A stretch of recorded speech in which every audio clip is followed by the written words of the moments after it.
한 주간의 이슈와 함께 정리해 보겠습니다. 위클리 투자 핫이슈 시간에서 주간 일정들 보시고 함께 투자 전략 챙겨가 보시죠. 오늘도 함께 해주실 분 주식캐스터 연희님 모셨습니다. 연희님 어서 오세요. 안녕하세요. 네, 그러면 이번 주에 저희 일정부터 함께 체크를 해보겠습니다. 이번 주에도 여러 가지 이슈들이 많은데요. 일단은 미국 공화당 전당대회가 오늘입니다. 이뿐 아니라 중국에서도 3중전회가 열린다는 점, 3일간 진행이 되고 그 회의 결과가 나온다는 점 확인해 볼 수가 있겠고요. 화요일이나 수요일 그리고 목요일까지 가더라도 미국의 경제 지표들이 상당히 많습니다. 소매 판매나 베이지북 공개 일정들도 있고요. 그 사이사이에 또 살펴보시면 실적 발표가 굉장히 많거든요. 미국도 본격적으로 실적 시즌 에 들어가고 있습니다. 그리고 또 17일에는 저희가 체코 정부 원전 사업의 우협자를 또 발표가 될 수 있기 때문에 이르면 이 시기에 발표가 되기 때문에 함께 또 기대를 해볼 수가 있을 것 같고요. 금요일까지 좀 개별 일정들까지 있다는 점 확인해 드릴 수 있겠습니다. 네, 일단 지난주까지만 보더라도 물가 얘기 이런 게 참 많았는데 주말 중에 보셨죠? 네, 이 트럼프 봤어요. 공화당 후보가 또 피격을 당했더라고요. 약간 좀 시장에도 영향을 약간 주는 것 같기도 하고요. 좀 그런 이슈들이 있었는데 아무래도 오늘 주식시장에도 그런 영향들도 있는 가운데 중국 쪽도 저희가 체크를 해봐야 될 것 같아요. 이 3중전회가 열리게 되는데 이제 앞으로의 또 중국 계획들을 알아볼 수가 있잖아요. 어떤 내용들이 나올까요? 네, 이제 중국의 정치국 회의는요, 1중전회부터 7중전회까지 7번에 이루어서 걸쳐서 이루어집니다. 그 중에서 이제 오늘부터 개최가 되는 3중전회 같은 경우에는요, 경제와 정치와 같이 굉장히 중요한 안건들을 논의를 하기 때문에 개혁회의라고도 불리고 있거든요. 네네. 아무래도 이제 중국 같은 경우에는 코로나 이후부터 계속해서 이어지고 있는 경기 부진이라던가 또 이제 부동산도 굉장히 악화되고 있고 또 여기에다가 미국이라던가 유럽연합의 제재까지 이어지면서 삼중고를 겪고 있는 상황인데요. 네. 이와 관련돼서 이번 3중전회에서는 금융이라던가 민생개혁이라던가 세제 개편 아니면 민생 안정, 경기 부양책과 같은 논의들 그리고 대책들을 발표할 것으로 기대가 되고 있습니다. 네. 여러 가지 안건 키워드들을 예상을 하고 있는데요. 그중에서도 이제 중국 경제 상당 부분을 차지하고 있는 부동산과 관련된 이야기를 빼놓을 수가 없을 것 같습니다. 네. 아무래도 이제 부동산 활성화 방안에 대한 논의들도 이루어지게 될 텐데요. 이와 관련해서 블룸버그 이코노믹스가 중국 지방 정부가 이 미분양 주택을 사들이는데 얼마만큼의 돈을 풀 것인가에 대한 시나리오를 세 가지를 이제 나열을 했더라고요. 네. 일단 첫 번째 시나리오 같은 경우에는요, 인민은행이 이제 연준에서 2008년에서 2014년에 양적 완화에 나섰던 규모와 비슷하게 24조 위안 규모의 돈을 찍어내는 시나리오를 첫 번째로 꼽고 있습니다. 네. 자, 24조 위안 규모의 돈을 찍어낸다라고 한다면 미분양 주택의 한 70%를 해결할 수 있는 수준이라고 볼 수가 있는데요. 네. 사실 이 시나리오 같은 경우에는 가장 가능성이 없는 시나리오라고 생각을 하고 있습니다. 왜냐하면은 굉장히 막대한 자금을 푸는 것이기 때문에 뭐 미분양은 해소를 할 수는 있겠습니다만 그만큼의 어마어마한 부채가 생기는 부분이고요. 네. 또 인플레이션이 확대될 수 있기 때문에 부가적인 문제가 너무 많이 발생한다라는 문제가 있습니다. 자, 그럼 두 번째 시나리오도 체크를 해보겠습니다. 두 번째 시나리오는 유럽의 부채 위기 이후였던 2009년에서 2012년 유럽의 중앙은행이 풀었던 그 규모와 비슷하게 풀 것이다라는 시나리오인데요. 네. 그렇게 된다면 13조 위안의 자금을 풀 것으로 이제 기대가 되고 있어요. 네. 이 경우에는 이제 40% 정도의 미분양 주택을 해결할 수 있는 수준이거든요. 물론 앞선 첫 번째 시나리오보다는 대폭 규모가 줄었지만 그럼에도 불구하고 어마어마한 돈을 풀기 때문에 마찬가지로 이것도 부채에 대한 우려가 생길 수가 있습니다. 네. 가장 유력한 시나리오는 이제 세 번째 시나리오라고 볼 수가 있는데요. 중국이 2015년에서 2018년에 시행했던 도심 판자촌 개발, 재개발 수준의 프로젝트와 좀 비슷한 수준으로 돈을 풀지 않겠느냐라는 시나리오입니다. 이렇게 된다면 3조 6천 위안 정도의 자금이 필요하게 되고요. 이렇게 되면 한 10% 정도의 미분양을 해소할 수 있을 것으로 기대가 되고 있습니다. 네. 과연 부동산과 관련해서 어떤 뾰족하고 구체적인 대책이 나오느냐에 대해서 이제 우리가 좀 초점을 맞춰봐야 될 것 같고요. 아니면 이제 완전 반대로 기대에 못 미치는 대책이 나올 수도 있다라는 점도 같이 염두해 주셔야겠습니다. 네, 일단은 조금 전에 발표했던 중국의 2분기 GDP를 보더라도 성장률이 4.7% 정도로 생각보다 많이 부진했어요. 5.1%가 컨센이었는데 이보다 좀 좋지 않게 나왔거든요. 그런데 일단은 삼중전에서도 사실 크게 기대감을 가지기는 어려울 것 같습니다. 전반적인 시각 자체는 아직은 뭐 큰 규모의 대규모 부양책은 좀 낮다, 기대감이 낮다 이런 이야기들이 좀 나오고 있기 때문에 여러 가지 시나리오를 통해서 저희가 먼저 살펴드렸습니다. 그런데 이제 물론 부동산 대책도 중요하겠지만 최근에 중국에서 계속 강조를 주고 있는 게 신품질 생산력이다. 이렇게 키워드를 강조하던데 이건 어떤 걸 의미하나요? 이제 신품질 생산력이라는 키워드는 작년 9월에 시진핑 주석이 처음으로 이제 슬로건으로 언급을 했던 단어인데요. 네. 그렇게 작년 9월에 처음으로 언급이 되고 나서 한 그 이후에도 한 1000번 정도의 신품질 생산력이라는 슬로건을 내세웠다라고 합니다. 이제 결과적으로 말씀을 드리면 기존에는 중국이 뭐 가성비라던가 질보다는 양으로 승부를 했던 네네. 부분들이 있잖아요. 이런 기존의 사업 방식에서 탈피해서 이제는 이제 제품의 질을 끌어올리겠다라는 슬로건이거든요. 그래서 한마디로 말씀드리면 산업의 수준을 끌어올려서 제조업 강국이 되겠다라는 의미로 우리가 해석을 해볼 수가 있겠습니다. 특히 이제 아시는 것처럼 중국은 현재 수소차라던가 전기차라던가 배터리, 태양광과 같이 첨단 산업들에 대해서 굉장히 많은 돈을 투자를 하고 있는 상황이잖아요. 그렇죠. 네. 그래서 이런 부분들, 이런 산업들도 중국의 최우선 순위에 올라와 있는 상황입니다. 자, 그런데 이런 상황에서 신품질 생산력이라는 슬로건에 굉장히 흥미로운 해석이 있는데요. 원래는 우리가 신품질 생산력이라는 슬로건을 듣기 이전에는 중국 하면 가장 먼저 떠올랐던 슬로건이 아무래도 이제 중국몽이 아닐까 싶어요. 네. 이제 중국몽 같은 경우에는 시진핑 주석이 굉장히 많이 강조를 했던 슬로건이었거든요. 2049년까지 중국을 초인류 국가로 만들겠다라고 하면서 중국몽이라는 키워드를 강조했습니다. 중국 내부에서는 이 중국몽이라는 키워드가 굉장히 열광을 받았어요. 하지만 이제 패권 국가인 미국의 입장에서는 사실 탐탁지 않은 부분이겠죠. 그렇죠. 네. 이제 미국을 제치고 우리가 초인류 국가가 되겠다라고 이제 약간은 막 이렇게 올라서는 모습을 보이려고 하니까 그때부터 이제 미국은 본격적으로 중국 견제를 하기 시작했고요. 그래서 지금까지 이렇게 미중 패권 전쟁이 이어지면서 지금은 중국이 버티기 어려울 경제 위기로까지 번지고 있습니다. 네. 그래서 뭐 이런 내부적인 이야기들도 돌고 있다고 해요. 괜히 중국몽이라는 슬로건으로 이제 전 세계적으로 의도를 드러냈다가 겪지 않아도 될 경제 위기를 겪고 있다라는 말까지 이제 떠들고 있는 상황인데요. 네. 그래서 이번에는 중국몽이라는 키워드를 내려놓고 신품질 생산력이라는 키워드를 강조하면서 미국을 자극하지 않으려는 의지가 담겨 있다라는 해석도 같이 나오고 있습니다.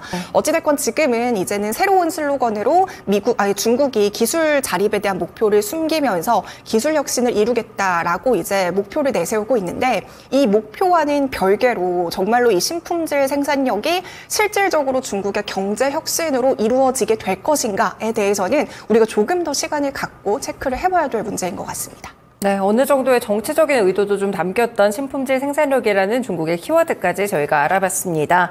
다음으로 미국 쪽으로 좀 넘어가 볼게요. 최근에 미국 증시에서 아무래도 사이즈가 큰 종목들이 많다 보니까 액면 분할도 많이 하는 것 같거든요. 일단 뭐 대표적으로 엔비디아 하실 맞아요. 거고요. 이제 10대1 액면 분할을 했었고 브로드컴도 이제 실적 발표 이후에는 액면 분할을 이 결정을 발표하기도 했습니다. 이제 15일부터 분할 조정된 가격으로 거래가 되는데 사실 뭐 저도 예전에 한번 통계를 본 적이 있는데 미국 주식 액면 분할이 된 종목들이 평균적으로 수익률을 봤을 때 20%가 넘어간다고 네, 하더라고요. 맞아요. 실제로 액면 분할 이후에 접근성 덕분에 이렇게 주가가 올라갈 수 있는 건가요? 아무래도 이제 한 주당 가격이 떨어지다 보니까 그동안에 이제 가격이 비싸서 사지 못했던 부분들의 추가 매수세가 이어지는 부분도 있을 것 같고요. 네. 어찌됐건 이제 브로드컴 같은 경우에는 지난달에 이제 실적 발표에서 10대1 액면 분할을 하겠다라고 이제 발표를 했습니다. 그래서 기존의 주주분들은요, 이 브로드컴의 한 주를 가지고 계신다면 9주를 추가적으로 이제 더 받을 예정이라고 볼 수가 있는데요. 네. 아무래도 이제 방금 말씀드린 것처럼 액면 분할을 하게 되면은 비싼 가격을 이제 체감상 낮춰주기 때문에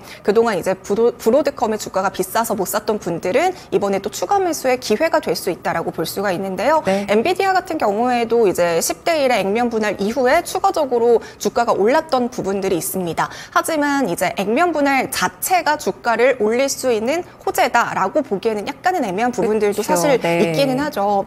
이 지금 브로드컴 같은 경우에는 액면 분할 이슈뿐만이 아니라 뭐 이제 긍정적인 산업에 대한 전망들도 발표가 되고 있는데요. 이제 지난달에 발표됐던 실적을 보면 실적에 일단은 예상치를 상회를 했습니다. 결국에는 AI 칩에 대한 탄탄한 수요가 있었고요. 또 이제 VM웨어를 인수를 했잖아요. 그러면서 이제 인프라 소프트웨어 매출 신장이 가속화되면서 실적에도 긍정적인 영향들을 준 부분이 있습니다. 네네. 그래서 월가에서는 지금 브로드컴이 올해 515억 달러의 매출을 기록하면서 전년보다 한 44% 성장하고 EPS 이제 주당 순이익 같은 경우에는 48달러 수준을 기록할 것이다라고 전망을 하고 있는 상황이고요. 네. 이제 뱅크 오브 아메리카 같은 경우에는 브로드컴의 시가총액을 이제 1조 달러를 돌파할 수 있는 차기 후보로 이제 선정을 하고 있다라는 이야기까지 같이 나오고 있습니다. 네, 이런 상황입니다. 네, 그렇군요. 그래서 브로드컴도 이제 액면 분할 굉장히 좀 접근대가 좋아질 수 있을 것 같은데요. 1,000달러 단에 있던 그런 주식이 어쨌든 간 굉장히 좀 소폭으로 접근하기 좋게 액면 분할이 되니까요. 이슈도 관심 가져보시면 좋을 것 같습니다. 지난주까지만 하더라도 이제 미국에서 물가 지표가 굉장히 또 핫했어요. 네. 이제 소비자 물가 지수, 생산자 물가 지수 각각 발표가 됐고 약간 혼재된 그런 양상이 나왔던 것 같은데 이번 주에는 보니까 또 소매 판매 지표가 발표가 되더라고요. 여기선 또 저희가 뭘 할 수 있을까요? 아무래도 이제 미국에서 소비가 굉장히 중요한 중요하죠. 부분이기 때문에 네. 지난주에는 물가 지표가 중요했다면 또 이번 주에는 소매 판매가 어느 정도가 나오는지 둔화되고 있는지 이런 흐름들을 우리가 또 체크를 해봐야 될 것 같은데요. 네. 일단 지난달에 소매 판매 증가율을 살펴보면 예상보다 낮게 나왔습니다. 전월 대비 0.1% 상승한 것에 그쳤어요. 예상에는 0.2% 정도 증가할 것이다라고 예상을 했지만 예상보다 하회하는 수치를 기록을 했습니다. 네네. 그러면서 이제 미국 경제에 대해서 우려하는 외신 기사들도 상당히 많이 보도가 되기도 했었는데요. 이제 아시는 것처럼 코로나 이후에 쌓여있던 가계 저축, 초과 저축들은 이제 거의 다 바닥이 났고 신용카드 부채 수준은 역대 최고치라는 이야기들도 많이 들어보셨을 겁니다. 네. 그리고 이렇게 소비 여력까지 줄어들면서 소비에 대한 전반적인 활력이 떨어졌다라는 것들도 우리가 지표를 통해서 확인을 해볼 수가 있는데요. 근데 또 한편으로는 이런 해석들도 있더라고요. 최근에 이제 물가 지표가 상당히 많이 이제 둔화되고 있잖아요. 네. 그렇기 때문에 이게 실질 소득을 증가시키는 요인이 될 수 있기 때문에 소비에는 긍정적일 수도 있다라는 해석이 나오고 있습니다. 하지만 우리가 이제 지난주에 발표됐던 펩시코 실적을 보면 네. 판매량이 굉장히 둔화됐다는 것을 확인을 해볼 수가 있고요. 또 아시는 것처럼 맥도날드라던가 아니면은 스타벅스라던가 이용객 수가 계속해서 감소하고 있다라는 추세로 봤을 때는 미국의 대부분의 국민들은 여전히 이제 가격 민감성이 굉장히 높다라는 것들을 확인을 네. 해볼 수가 있겠습니다. 어찌됐건 이번에 발표되는 6월 소매 판매는 전월 대비 이제 마이너스로 전환될 것이다라고 전망을 하고 있는데요. 어찌됐건 소비가 둔화되고 있다는 것도 물가의 둔화 더불어서 금리 인상의 기대감이 조금 더 상승시키는 요인이 될 수는 있겠습니다. 하지만 이제 우리 지난주 주식시장을 다시 복귀해서 살펴보면 지난주에 물가 지표가 둔화되면서 금리 인하에 대한 기대감은 상승했지만 막상 이제 주식시장으로 봤을 때는 혼조세를 맞아요. 보였었어요. 네. 그때 이제 나스닥이라던가 S&P 500 지수는 하락하면서 마감을 했었는데요. 이제 그동안에는 이제 실적에 대한 확신이 있는 AI주라던가 이런 주식 쪽에 매수세가 많이 몰렸었는데 이런 부분에 대한 피로감이 상당히 많이 반영됐다라고도 해석을 해볼 수가 있을 것 같고요. 네. 이 금리 인하 기대감 자체에 대한 피로감도 많이 누적이 될 수 있었다라는 것도 이제 해석을 해볼 수가 있겠습니다. 그러면서 이제 금리 인하에 대한 가능성이 높아지면서 오히려 AI 주식보다는 소형주라던가 경기 순환주 쪽에 매수세가 들어오기도 했었는데요. 따라서 이번 주에는 경제 지표가 둔화되는 것도 굉장히 중요하겠지만 이 아무래도 실적 시즌이다 보니까요. 그렇죠. 네. 기업 실적 눈높이를 충족시킬 만한 실적이 나오는지가 주식시장에는 조금 더 중요한 요소가 될 수 있겠다라고 이제 설명을 드려보겠습니다. 네, 개별적인 종목까지 실적들을 저희가 꼼꼼하게 체크를 해봐야 될 것 같습니다. 이렇게 섹터별로의 움직임이나 경제 지표에 따라서 등락이 나온다기보다는 이제는 실적 시즌이라는 점도 유념을 하셔야 될 것 같은데요. 실제로 이제 보니까 모건 스탠리나 뱅크 오브 아메리카 은행주들을 포함해서 유나이티드 헬스까지 실적 발표가 같은 날 좀 체크가 되고 있고요. 그리고 이제 또 반도체 쪽에서도 ASML의 실적 발표도 예상이 돼 있습니다. 일단 지난번에는 실적이 어닝 쇼크가 맞아요. 나왔는데 이번에는 좀 괜찮을까요? 아무래도 지난 1분기 ASML이 수주가 그렇게 예상보다 좋게 나오지는 않았습니다. 네. 이제 수주 물량이 예상보다 크게 윗돌았었는데요. 시장에서는 51억 유로의 주문을 기대를 했습니다. 하지만 실제로 발표된 이제 주문 수량 같은 경우에는 36억 유로 규모의 네. 주문만 들어왔기 때문에 절반을 약간 상회하는 규모의 수주가 찼다라고 볼 수가 있겠습니다. 그러면서 이제 그 당시 실적이 발표되고 나서 반도체 전반에 대한 전망도 굉장히 안 좋은 흐름으로 해석이 됐고 네네. 또 이제 반도체 종목들에게도 줄줄이 악재가 된 바가 있었는데요. 이제 이번 분기의 수주 물량은 예상을 뛰어넘는 수준일 것인지 이런 부분들이 체크를 해야 될 것 같은데 일단은 컨센 같은 경우에는 46억 유로입니다. 그리고 이제 실제로 2분기 수주 잔고 같은 경우에는 50억 유로를 넘길 것으로 전망을 하고는 있습니다. 일단 네. 전망으로는요. 네. 네, 일단 지난 36억 유로였잖아요. 그래도 만약에 전망치대로 나온다면은 지난 분기보다는 수주 잔고가 상당히 많이 올라왔다라고 해석을 해볼 수가 있는데 네. 이제 아무래도 만약에 이렇게 된다면 중국에 대한 수요가 지속되면서 수주가 회복되고 있기 때문이라고 해석을 해볼 수가 있겠습니다. 1분기를 기준으로 ASML의 반도체 장비 판매량을 살펴보시면요. 중국 같은 경우에는 49% 수준이고요. 중동은 네. 20%, 한국은 19%, 대만과 미국은 6% 수준입니다. 중국의 비중이 상당히 높죠. 네, 이렇게 보면 이렇게 말씀을 하실 수가 있을 것 같아요. 중국은 지금 미국의 제재를 받고 있는데 어떻게 ASML의 순위에서 49%나 차지할 수 있지, 그렇죠. 수요가 지속될 수 있지라고 생각을 하실 수가 있는데요.